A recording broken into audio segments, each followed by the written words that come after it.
السلام عليكم حباتي، رمضان كريم علينا وعليكم إن شاء الله. يكون شهر خير وبركة عليكم كامل. اليوم جبت لكم شربات بنان بالحامض منعشة وبنينة بزاف، تجي هايلة على الفطور.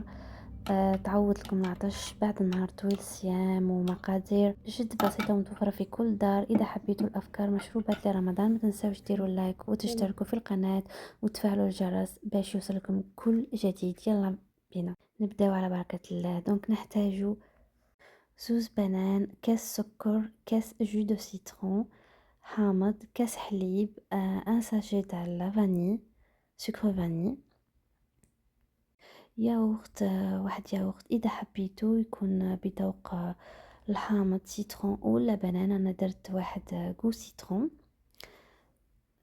تزيدوه ومن بعديكا تخلطوا بالخلاط، وتزيدوا 1 لتر دو، لتر تاع الماء باردون.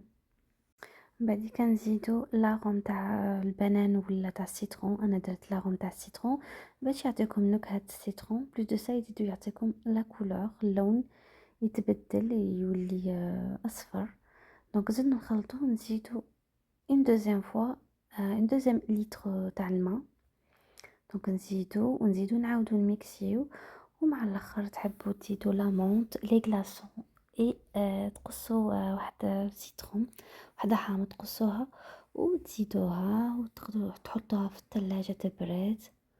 فوالا دونك نحطوه يبرد في الثلاجه ومن بعد نقدموه بالصحه والراحه.